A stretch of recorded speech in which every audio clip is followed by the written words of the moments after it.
Zee TV Duggirala శుభం Maheshwari cold storage అగ్ని ప్రమాద బాధిత పసుపు రైతులకు తక్షణమే నష్టపరిహారం ఇప్పించాలని గుంటూరు జిల్లా కలెక్టర్ డిఆర్ఓ వీడియో కాన్ఫరెన్స్ లో ఉన్నందువల్ల ఏవో గారికి వినతి పత్రాన్ని అందించారు. ఈ కార్యక్రమంలో సిపిఐ రాష్ట్ర కార్యదర్శి వర్గ సభ్యులు జంగాల అజయ్ కుమార్, పసుపు రైతుల సంఘం రాష్ట్ర కన్వీనర్ యార్లగడ్డ వెంకటేశ్వరరావు, ఆంధ్రప్రదేశ్ రైతు సంఘం జిల్లా అధ్యక్షులు కొల్లి రంగారెడ్డిలు మీడియాతో మాట్లాడారు. రైతు సంఘం జిల్లా కార్యదర్శి పచ్చల శివాజీ, సిపిఐ నగర కార్యదర్శి కోట మాల్యాద్రి, రైతు సంఘం జిల్లా సహాయ కార్యదర్శి కంజుల విఠల్ రెడ్డి, ఏఐటియుసి జిల్లా కార్యదర్శి మేడా హనుమంతరావు తదితరులు పాల్గొన్నారు. దుగ్గిరాల శుభం మహేశ్వరి కోల్డ్ స్టోరేజీ అగ్నిమాపక అగ్ని ప్రమాద బాధితులకు సంబంధించి దారుణమైనటువంటి నిర్లక్ష్యం జరుగుతూ ఉంది. వేలాది బస్తాలు అగ్నికి ఆహుతైపోయి రైతాంగం గోడు ఆత్మహత్యల పరంపర వైపు దారితీసే ప్రమాదం ఏర్పడుతూ ఉన్నది. ఒకవైపు యజమాని ఇన్సూరెన్స్ చేసినటువంటి 40 కోట్లకి సంబంధించి దాని మీద క్లెయిమ్ ఏమైందో ఇప్పటి వరకు బ్రహ్మరహస్యంగా ఉండిపోయింది. అలాగే కోల్డ్ స్టోరేజ్ యజమాని బాధితులకు న్యాయం జరిగేంత వరకు వ్యాపార లావాదేవీలు నిలిపివేయమని కలెక్టర్ గారు ఆదేశాలు జారీ చేసినప్పటికీ తన యొక్క కార్యకలాపాలు కోల్డ్ స్టోరేజ్లోకి పసుపుని పెట్టుకునేటటువంటి వ్యాపారం తను కొనసాగిస్తూనే ఉన్నాడు. అలాగే కోల్డ్ స్టోరేజీ తగలబడుతున్నటువంటి సందర్భంలో అనేక వేల బస్తాలు బయటికి దారి మళ్లించారు. ఆ దారి మళ్లించినటువంటి బస్తాలు శుభ్రంగా అమ్ముకుంటా ఉన్నాడు. అంటే యజమాని వ్యాపారం చేసుకుంటున్నాడు, అమ్ముకుంటున్నాడు. ఈ పంట మీద 40 కోట్లు తెచ్చినటువంటి అప్పు రేపొద్దున అది శాంక్షన్ కాగానే దాంట్లో సుమారు 30 కోట్ల వరకు బ్యాంకులకు పోను, రైతులకు వచ్చేది అత్యల్పంగా ఉండేటటువంటి ప్రమాదం ఉన్నది.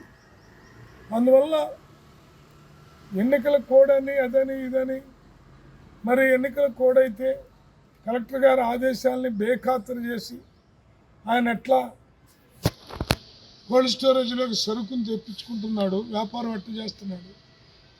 ఆ దారి మళ్లించినటువంటి సరుకు, దాచిపెట్టిన సరుకు ఏమైపోయింది, ఇవన్నీ రైతుల మెదళ్లలో గందరగోళం చేస్తూ ఉన్నాయి.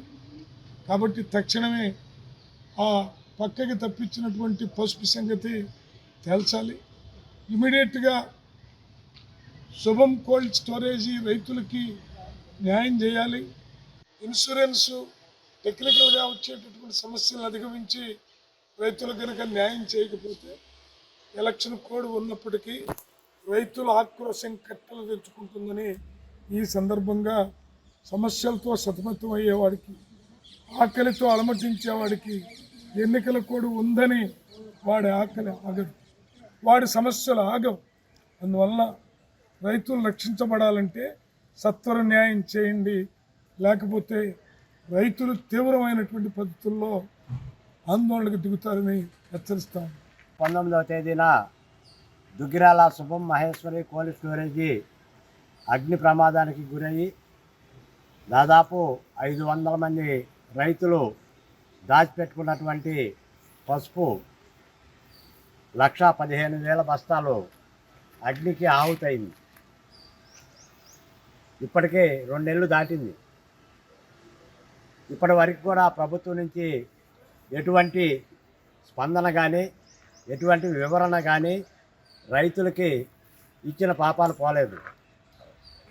ఆ రోజు జనవరి 29న తెనాలి సబ్ కలెక్టర్ గారి నేతృత్వంలో అధికారులతో కూడినటువంటి కమిటీని వేశామని చెప్పేసి ప్రకటించడం జరిగింది. ఆ రోజు మేము సబ్ కలెక్టర్ గారిని కలిస్తే 20 రోజుల్లో మేము విచారణ జరిపి నివేదికని కలెక్టర్ గారికి ఇస్తామని చెప్పేసి ఆ రోజు మాకు చెప్పడం జరిగింది.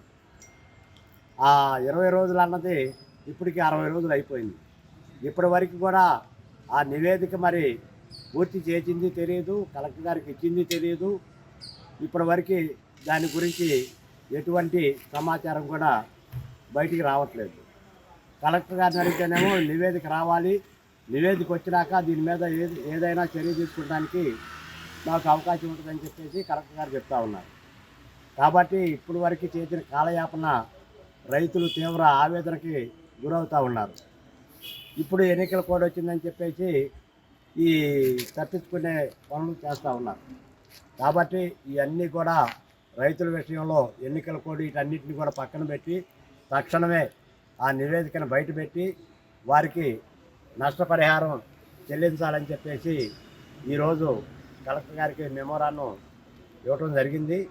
తక్షణమే దీని మీద చర్యలు తీసుకోవాలని చెప్పేసి కూడా మేము డిమాండ్ చేస్తాం. కోల్డ్ స్టోరేజ్ తగలబడి 2 నెలలు ఒక రోజు అయింది. గతంలో మరి అనేక రకాలుగా మరి తెనాలి సభలు కలెక్టర్ గారిని కలిసాం, తర్వాత వ్యవసాయ శాఖ మంత్రి గారిని కలవడం జరిగింది, తర్వాత సజ్జల రామకృష్ణారెడ్డి కూడా ఈ రైతు గోడు వినిపించడం జరిగింది. ఇప్పటికీ మరి దాదాపు పసుపు పెట్టిన రోజు క్వింటాలు వచ్చి 5,000 ఉంటే తగలబడ్డ రోజు వచ్చేతలికి 11,000 12,000 రూపాయలు ఖరీదున్నది. రైతాంగం దిక్కు తోసిన పరిస్థితిలో యజమాని వెంటనే ఇన్సూరెన్స్ వచ్చిన తర్వాత మొత్తం మేము రైతులకే చెల్లిస్తామని ఇచ్చిన తర్వాత ఏముంటే నేను తీసుకుంటానని చెప్పడం జరిగింది. రాష్ట్ర ప్రభుత్వాన్ని మేము ఏమడుగుతున్నామంటే ఆంధ్రప్రదేశ్ రైతు సంఘం, పసుపు రైతుల సంఘము మరి ఆ రోజు 40 కోట్లకే ఇన్సూరెన్స్ చేసింది, 5 కోట్లకేమో గోడానికి చేసి ఉన్నది. కాబట్టి మరి 100 కోట్ల పైన దాని ఖరీదు 100 కోట్లు పెంచుంటుంది. ఆ ఖరీదుని మరి జగన్మోహన్ రెడ్డి ముఖ్యమంత్రి నిధి నుంచి తక్షణమే మరి రైతాంగాన్ని ఇవ్వకపోతే మరి సీజన్ మొదలవుతుంది. రైతులు దిక్కుతోసిన పరిస్థితుల్లో మళ్ళీ సాగు చేసుకోవటానికి అనేక రకాలుగా దారుణంగా మరి అనుమానాలు కూడా వస్తుంది. వాస్తవంగా ఇవాళ యజమాని కోల్డ్ స్టోరేజ్ మళ్ళీ కూడా సరుకు పెట్టుకోవటం, మరి ఆ కోలుతో తగలబడ్డప్పుడు కొంత సరుకుని బయటికి పంపించాడు అనేది కూడా రైతాంగంలో అనుమానం వస్తుంది. కలెక్టర్ గారు కూడా నివేదిక వెంటనే ఇస్తామని చెప్పారు, ఇంతవరకు నివేదిక ఇవ్వలేదు. కాబట్టి తక్షణమే రైతాంగాన్ని ఆదుకోవడానికి కలెక్టర్ గారు ప్రభుత్వం కూడా వెంటనే జోక్యం చేసుకొని రైతానికి న్యాయం చేయాలని డిమాండ్ చేస్తున్నాం.